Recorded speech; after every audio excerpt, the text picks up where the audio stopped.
Good morning, everybody, or good afternoon, or whatever time it is that you were watching this. This is Mr. Lees. And in this video, we are going to go ahead and take a look at how television works. That is, how does the process of the cameras, say in a TV studio, recording something, how does it end up on our screen on our TVs at home? So we're going to walk through this process and try to simplify it best we can. So you have, say, a television studio, or maybe you're out shooting a live event somewhere, maybe a sporting event, maybe an award show, whatever it is, right? So you have the thing that you're recording. Right here is our stick figure. That's what we're recording. And the cameras are going to send that signal back to a TriCaster or some other similar type of live broadcasting equipment, things that are designed to take in that signal and then transmit that signal out. So part of what the TriCaster has is called an encoder.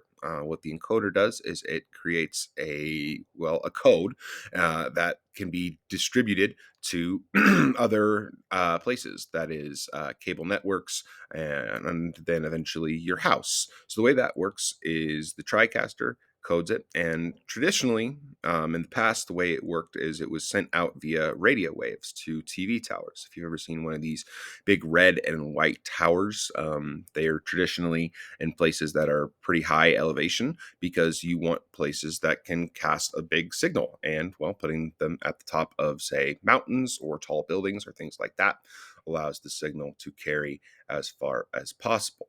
Now, the problem with this old school method, which is sometimes called terrestrial television, is that, you're limited by your landscape. That is, if there are other tall buildings in the way that can block the signal, or maybe mountains, or really just any kind of things that could get any number of things that could get in the way of the signal. You're also limited by distance. So the further you live from one of these TV towers, the harder it's going to be to get that signal, because they are actual radio waves and they have to carry over physical distance. And the farther they go, as we talked about kind of a month or two ago, you might remember, the further those radio waves go, the more they start to break down. So if you are, say, hundreds of miles from one of the nearest TV towers, you're going to have a hard time getting a consistent picture with kind of these old school antennas.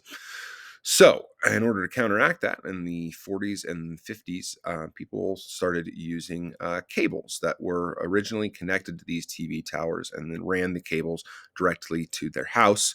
And that was the birth of cable television, what we know now as cable TV.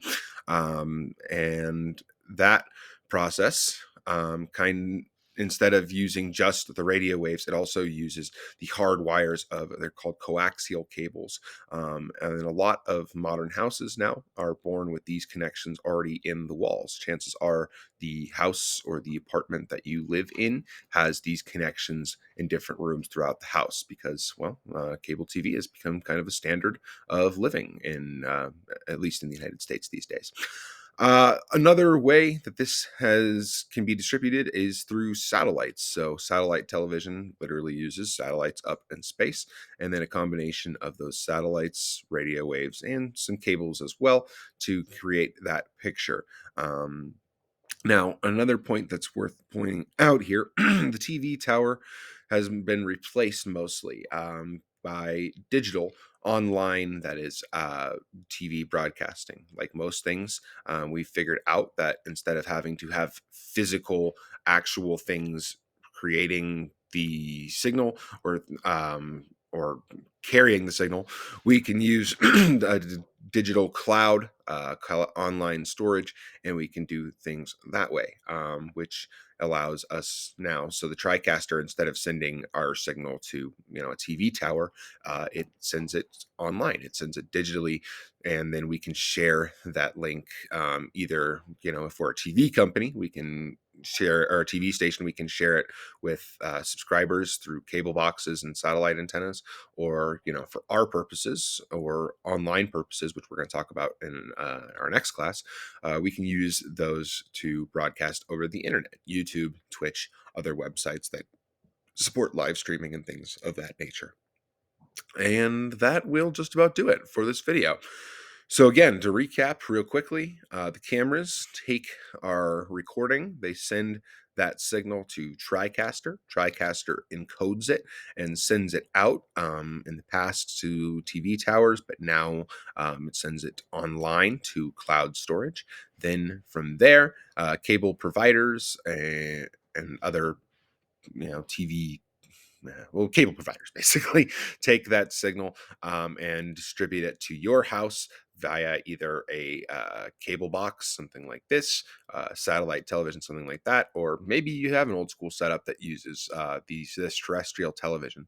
You still can get terrestrial TV. It's kind of the free channels, your ABCs, NBCs, PBS, things like that. But they are, again, limited by your location. So you're only going to be able to watch local television if you have that. And that should just about do it. So, if you have questions, always feel free to email me. But thank you for watching this video, and I will talk to you guys next time when we go over internet broadcasting.